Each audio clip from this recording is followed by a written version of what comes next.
Just had lunch and it started raining.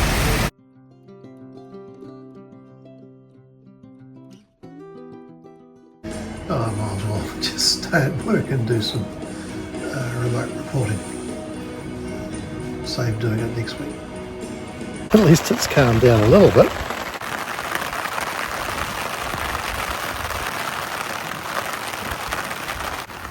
Oh, I got a really big launch at the end of our pier, and another cat is here. Here's us, good old WAKAWAKA. Not sure what sort that is.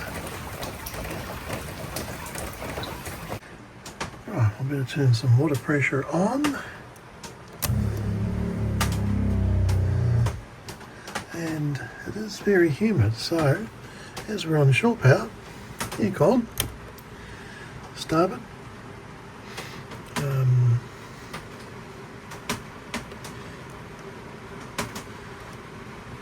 19 degrees, cool, right, so it's the starboard aircon. Because it's been pretty damn hot, the water level in the hydroponic's gone down.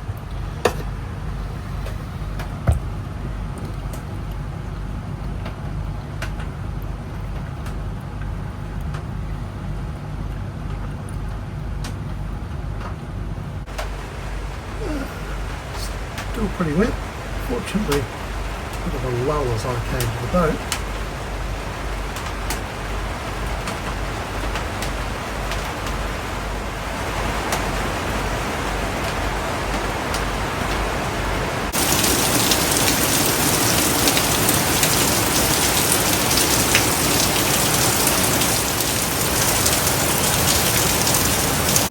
Port aft cabin, no water because we need rain and wind for that to happen.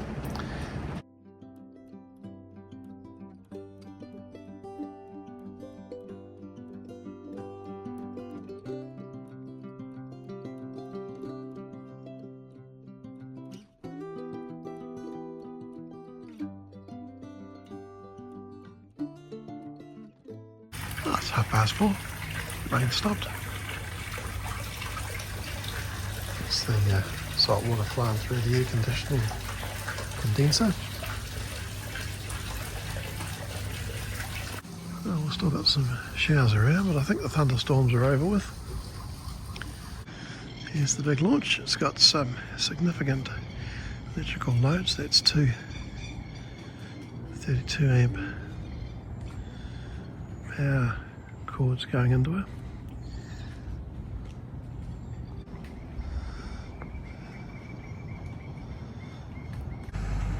Oh, there's a big ketch heading down harbour.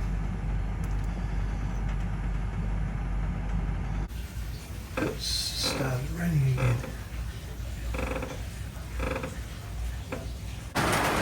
It's hosing down again. I went wrong about thundery downpours. Well, we continue to get heavy downpours.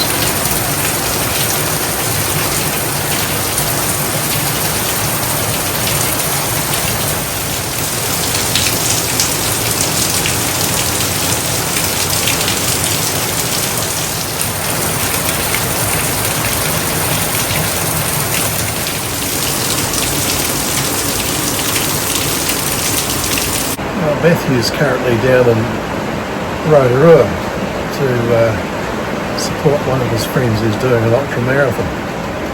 I don't think they're going to be running it somehow.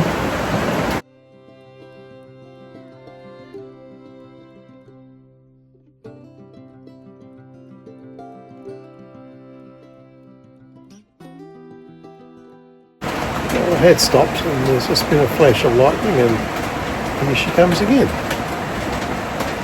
Oh, it's 10:30. Weather's improved. Might get a bit of rain, of course. Yeah, time to go to bed.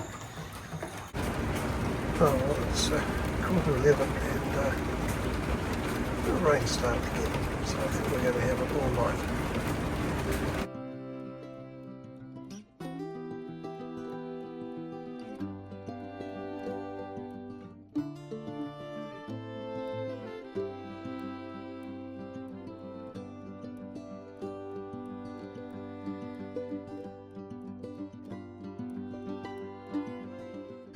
Well, it's Saturday morning. It's not windy yet, but the water's pretty brown. Awful lot of rain and severe flooding down Waikato. And Matthew's very much close to the Waikato at Rotorua. Oh, it's grey, drizzling. Southwesterly started. And it's 12 o'clock, so I think it's time for lunch. Oh, omelette for lunch. I've done a bit of a harvest of the hydroponics. It's sometimes just grows really quickly. Right, liner in the air fryer. Into the air fryer, 10 minutes, 200 degrees. Let's see how we go.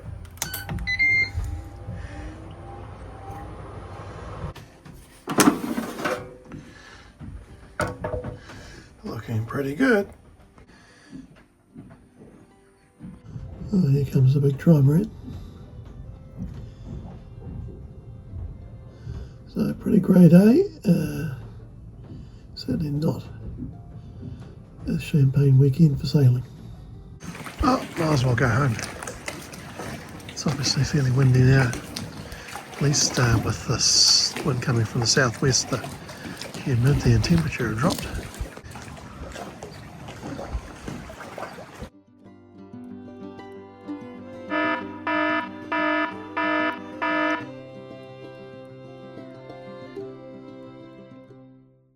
There's a funny shiny thing in the sky. First time we've seen that in a couple of days. So I'll just be reminded it's 3 years ago today that Cyclone Gabrielle wrought havoc on us all.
Well, it's Sunday, sun's out. Fairly strong sou'wester, gale warning later in the day. Not much fun trying to dock the boat with this sort of wind anyway. So, not going out for the weekend I think was a great idea.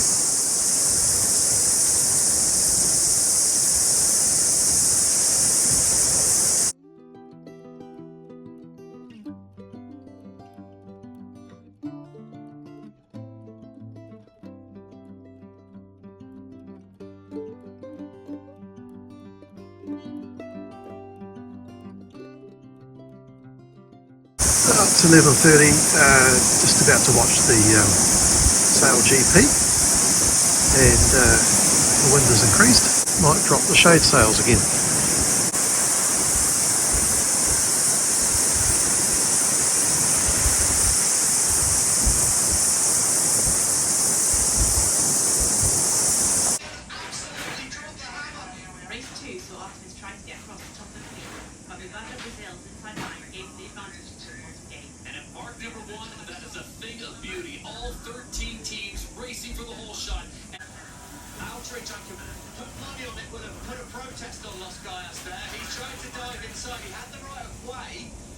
Interested how that one goes, because that looked very, very tight.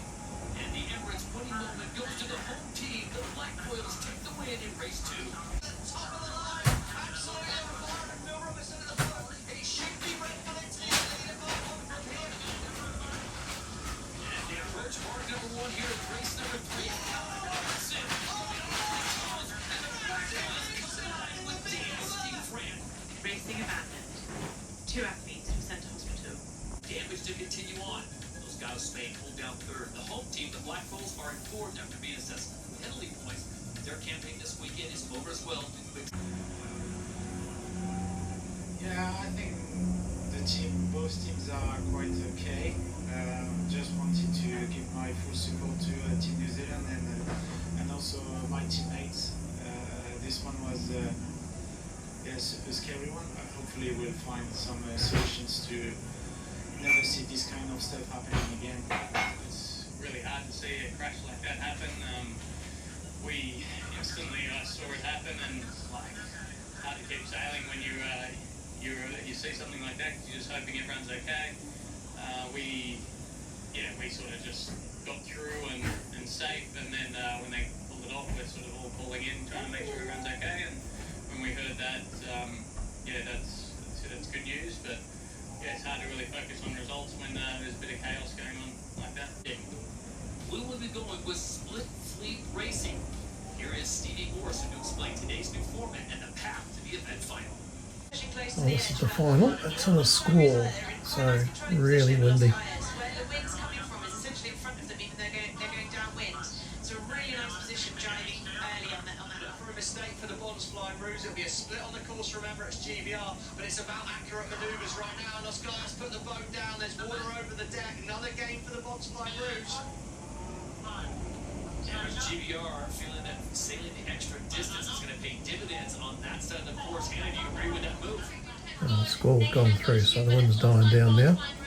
So they survived. Here we go. This is the about 20 meters per second out there. Well, that's a big distance, isn't it? They've got fans as Tom Slingsby has Yeah, the wind's way down from what it was. And as he passes through this last gate, he can see the finish line. There is no one near him as he checks his 6, and it is a straight shot to the finish. The battle will be on for 2nd place, but there's no question who will take the win here in Auckland at the ITM New Zealand Sail Grand Prix. It will be the Bonds Flying Roos with speeds over 80 kilometers an hour. It'll be a fast flyby for the fans, and the champions here in Auckland. Once again, it's the Bonds Flying Roos 2 years in a row. Oh, they got it done. Well done. How good indeed. Been busy working in my garage, and we're getting rain squalls through still. So, we'll go on to the next one.